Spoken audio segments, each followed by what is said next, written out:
In your opinion, what's the hardest position to manage?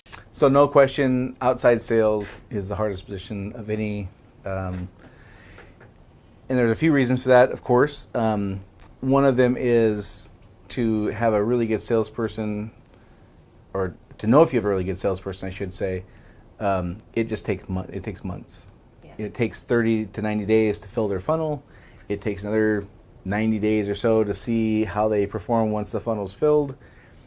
If there's a problem, it takes 90 days or so to diagnose the problem and implement changes to try to make it better. So next thing you know, you're a year in with this person, and it's a pretty heavy investment. And if they're not any good, they're not doing a good job, it could be 6 months before you are 100% sure of that. The second reason is there's something about the freedom of outside sales that is hard for most people to not get corrupted by. Yeah. That freedom is like heroin. Like, you go see your kid play t-ball one time at 3 o'clock on Tuesday, and then, well, nobody seemed to notice, nobody seemed to care.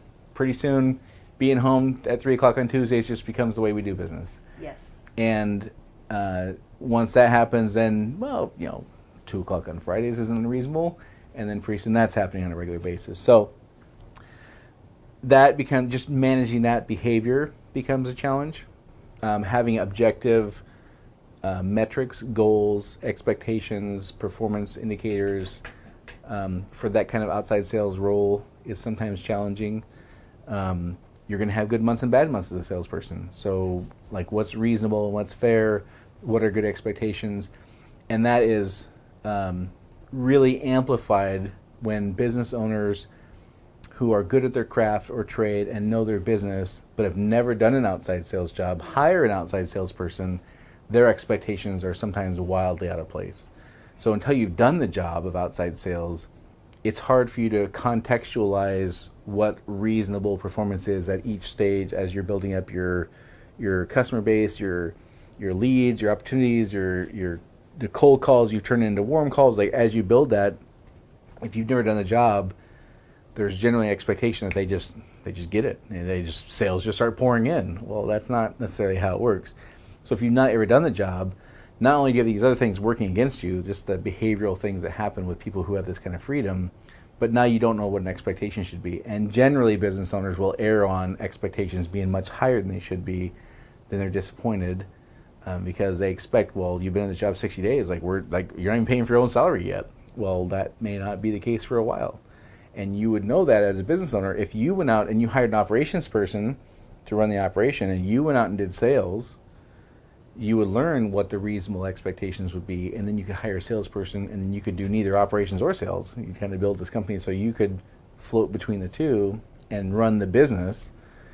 It's harder to do that if you haven't actually done the sales job. So you have to hire the right person and be able to make good decisions without having any practical experience yourself if you're going to go that route. And in my experience, that's a tough ask.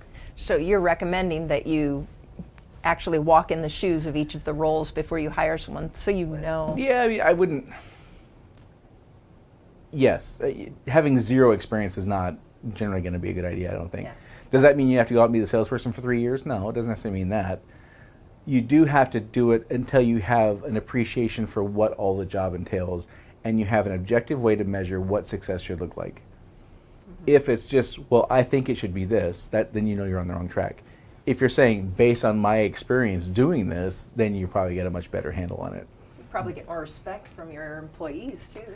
Yeah, well, for sure, because if you've never done the job and you hire somebody and you think they should be paying their own salary by 60 days in, let's say, and you're kind of coming unglued about the fact that's not happening, and you're losing money every month, and this is costing me a fortune, and they're like, I'm out here crushing it. I mean, I don't have any sales yet that are paying my salary, but I've got 33 different people ready to buy as soon as the opportunity comes up, we're in, and you've just diminished all that. Okay, well, how are you going to motivate that person now? Good luck with that. Nice. Right.